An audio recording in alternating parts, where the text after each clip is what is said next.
Hey everybody, welcome back to the channel. Today we're going to be doing a review of the Traska Commuter. If you remember last week I did the unboxing and I've been wearing this for the most part over the last week. So today we're going to do a good review over it. But before we do that, please remember to like, comment, and subscribe to the channel and hit the bell icon where you're notified every time I do an upload.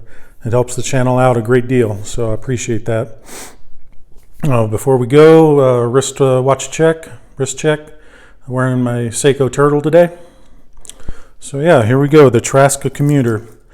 And last week when I did the unboxing, within just moments of holding the watch and looking over the watch, I felt like it was very much a hybrid of a sport watch and a dress watch. And over the last week of wearing it, kind of proved myself right. That's exactly what this watch is and feels like. And so yeah, we'll go over this. The case dimensions is 36.5 across, 44 lug to lug.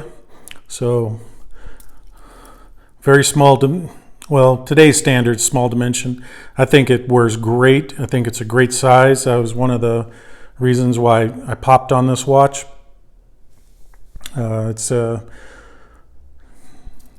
The case is only 10 millimeters thick, but if you see that big box crystal on it, that adds about another millimeter in height. But the case, meaning from the case back to the top of the bezel, is 10. So make it 11 with that box crystal and 20 millimeter lug width.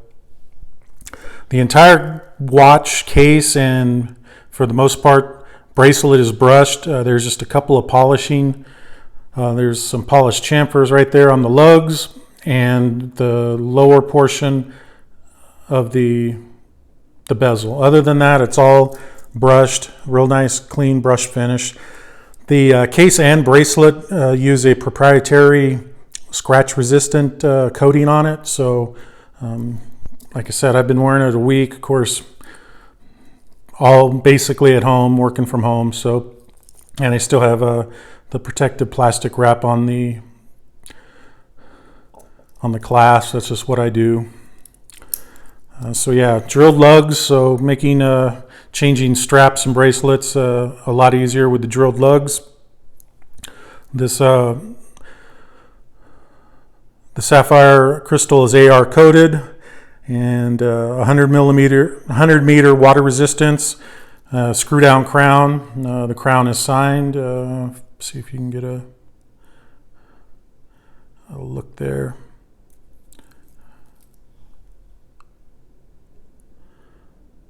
Yeah. So moving on to the dial. The dial, at first glance, it appears just to be a white dial. In fact, Traska's name for it is just Glacier White, but it's actually has a nice sunburst finish to it. And in the kitchen, you could see it playing off the light, and in the intro, you see it in the outdoor photos. So it's not just a plain Jane white dial. There's a lot of character and depth into the finish on the dial. The markers and hands are filled with BGW9 Superluminova. Just under the 12 o'clock marker, you have the Traska logo and the Traska brand name. And at the 6 o'clock position, you have a date window, a frame date window. That's always a nice touch instead of just a cutout hole in the dial. And automatic. So the bracelet.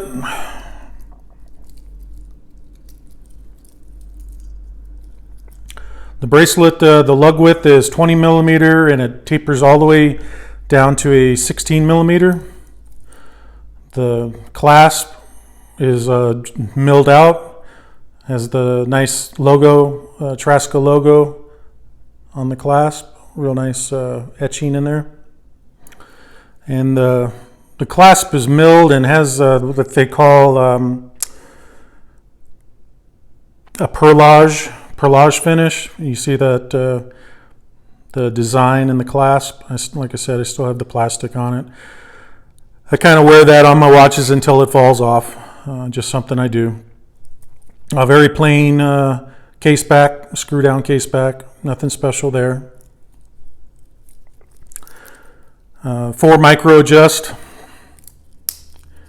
I haven't taken any links out. I probably need to take about 1 link out.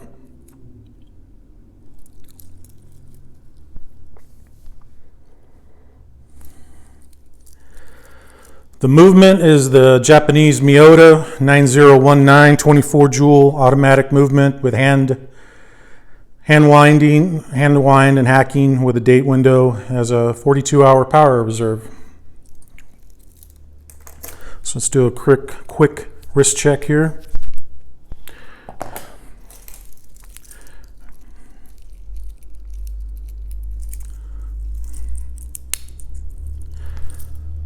And this is one of the things I just love about this watch. And that's what you get when you really, now 38 millimeter is my favorite size of watch, especially a dress watch. But when you drop down below that, these, what is considered a small watch nowadays, they hug your wrist and disappear on your wrist. I would almost compare this to wearing a Hamilton khaki field. You barely notice it's on your wrist. It just hugs your wrist with the bracelet.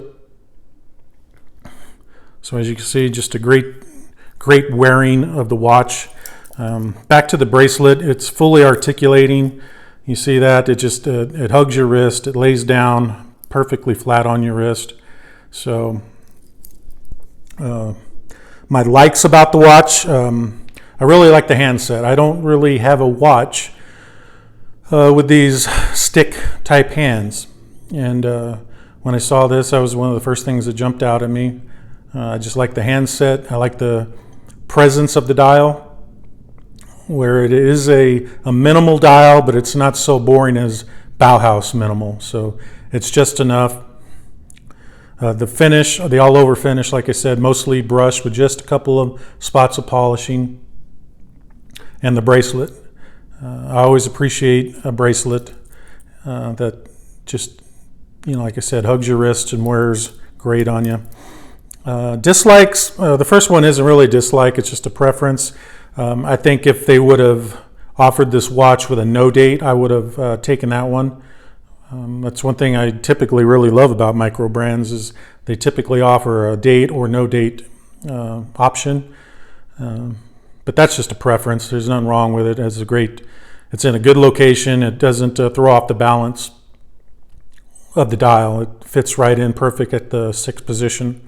The one thing I don't like about this, and I don't know if it's the movement or it's a Traska thing, but screwing the crown back in, it's not easy flowing. It doesn't just go in. You kind of feel a little bit of a grind, and you have to play around with it, give it a little back spin first, then tie it back down, screw it back down. That's the one thing that I don't like about it. But again, like I said, I don't have this may be the only watch I have with a Miyota movement, so it could just be the movement and I'm not used to it. But other than that, it's a great little watch. It's the first time I've handled a Traska, and so far first impressions are great. So yeah, that's the review. Thank you for tuning in, and again, please like, comment, and subscribe to the channel. I appreciate it. Thank you.